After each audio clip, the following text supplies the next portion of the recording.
Math का डर छूमंतर करने के लिए आ गई हूँ मैं फिर से। तो स्वागत है आपका लैंग्वेज फैक्ट्स में।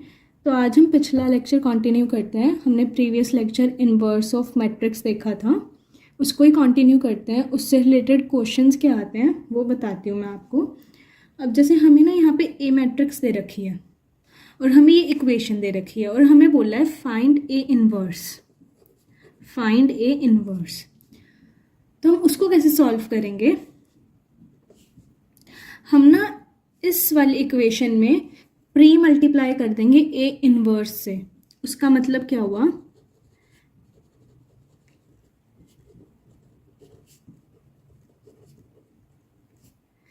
ए इनवर्स को पहले मल्टीप्लाई कर देंगे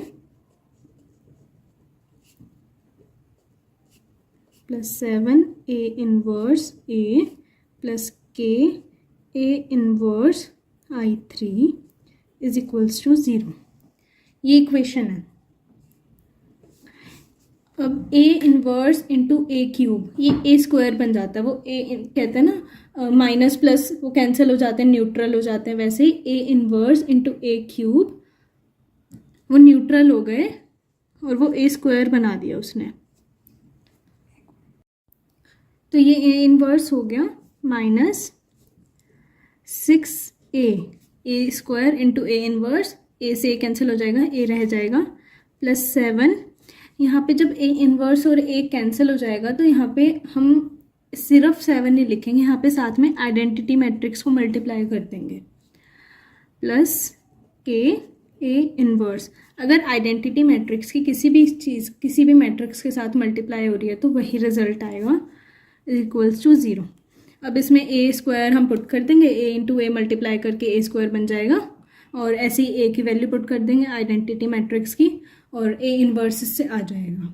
यहाँ पे अब के की वैल्यू चाहिए हमें। चाहे हम ऐसे करेंगे, हमने के ए इनवर्स निकालना सीखा था।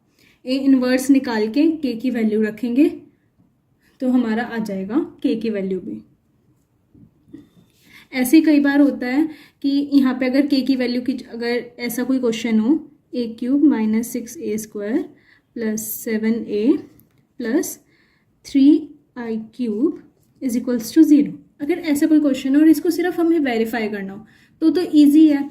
तो हम प्री मल्टीप्लाई कर लेंगे ए इनवर्स से।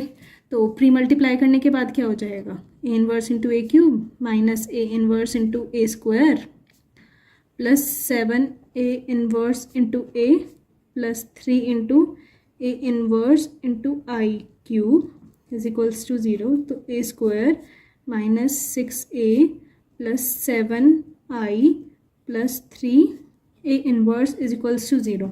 कईयों में होता है ए इनवर्स निकालना इजी होता है तो हम ए इनवर्स निकाल सकते हैं, या फिर हम इसी इक्वेशन में ए क्यूब कर लेंगे, ए स्क्वायर निकाल लेंगे तो वेरीफाई कर सकते हैं।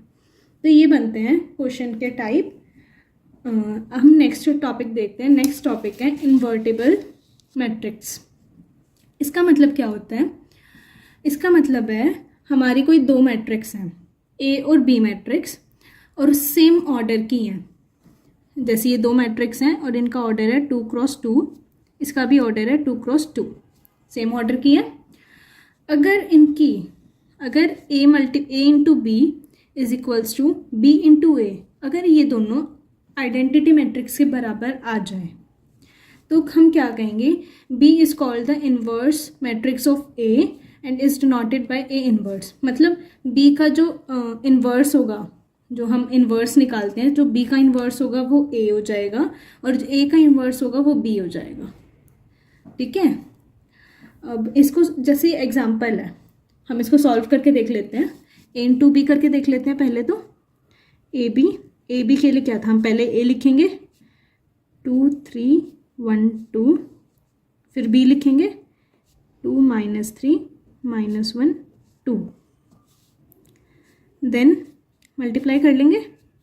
सीखा था हमने 2 2 ज़ा 4 -2 3 1 ज़ा 3, नेगेटिव साइन आएगा। 2 इसके साथ अब 2 3 ज़ा 6 माइनस 2 3 ज़ा 6, 2 1 ज़ा 2 -2 -3 +4। ये आ जाएगा मल्टीप्लाई करके 1 0 0 1। ये तो हमारा आइडेंटिटी मैट्रिक्स के बराबर आ गया। अब हम ये तो ए बी आया है, बी ए को निकाल के देख लेते हैं। बी ए, बी को पहले लिखेंगे, फिर देन ए, मल्टीप्लाई कर लेते हैं। 2 2 ज़ा 4 minus 3 6 minus 6 minus 2 plus 2 minus 3 plus 4। ये बी ए हो गया 1 0 0 1। ये भी आइडेंटिटी मैट्रिक्स आ गया, ये भी आई के बराबर आ गया। मतलब ये दोनों आपस में इन्वर्स हैं। ए इन्वर्स है बी का, ए का जो इन्वर्स है वो है बी, और जो बी का इन्वर्स है वो है ए। तो ये होता है इन्वर्टिबल मैट्रिक्स। आज के लिए इतना ही।